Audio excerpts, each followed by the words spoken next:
Video শুরু হয়ে গেছে।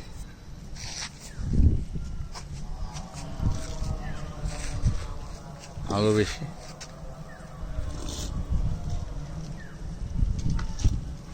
জবা গাছটা অন্তর মা দিয়েছে, কেটে টেটে এটাকে রিপোর্টিং করতে হবে।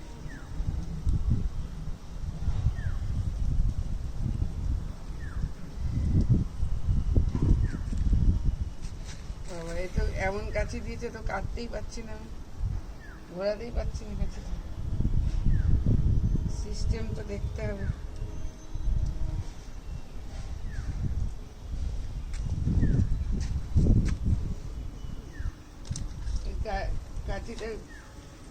কাঁচিটা যে কাজ করব, কাঁচিটার সিস্টেমটা মোবাইলের কাছ থেকে দেখাতে হবে। তাহলে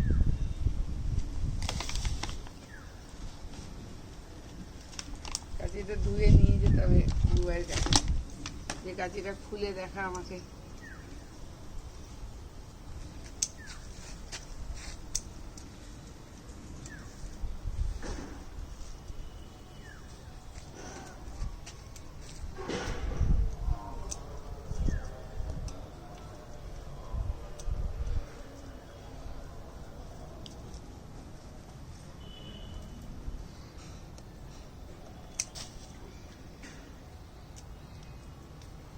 এটাকে রিপোর্টিং করছি আমি এখন। আমি গাছটাকে পুরো এরকমভাবে পুকুর করে বার করবো, বার করে শিকড় কেটে দেবো পুরো।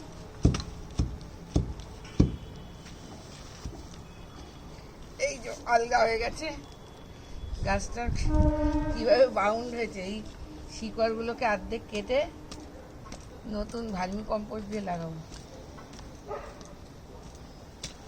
তলা থেকে কিছু শিকড় ছেঁটে ফেলবো, ছেঁটে ফেলে লাগাবো নতুন করে।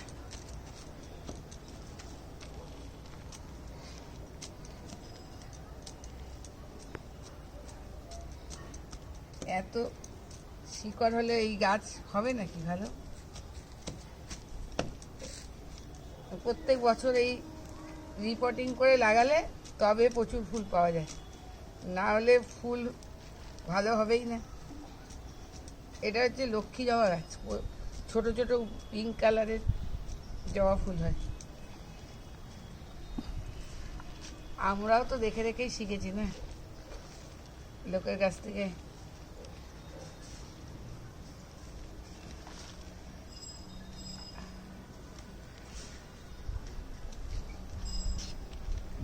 সাইডের এত শিকড়, বাপরে বাপ।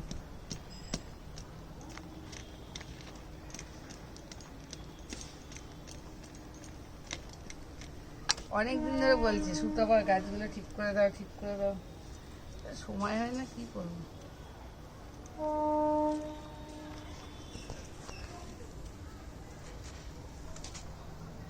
দেখি আজকে কতগুলো করতে পারি, আবার বেরোনো আছে না, বেশি করতেও পারবো না, অল্প কয়েকটা করি।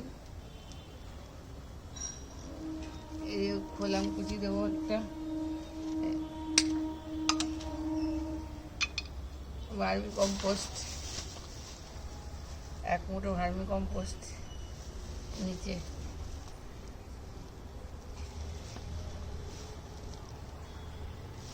তার সাথে আগের মাটি,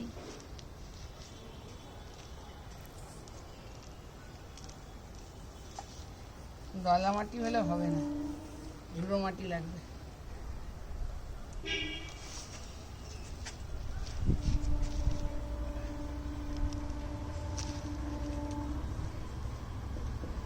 এতে পটাশ, জবা গাছের খাবার মেন হচ্ছে পটাশ, সুপার ফসফেট আর পটাশ দিতে হবে। সপ্তাহে 1 দিন করে খোল ভেজানো জল, আর কিছু না দিলেও এমনি অটোমেটিক জবা গাছ হয়ে যাবে। এবার উপর দিয়ে মাটি দেবো আর 1 মুঠো ভার্মি কম্পোস্ট দিয়ে দেবো, ব্যাস।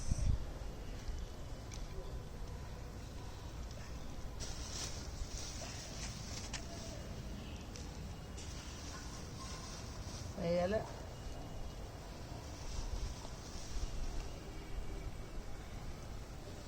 একটা গাছের পটিং করা শেষ। কমপ্লিট। অফ করে দাও।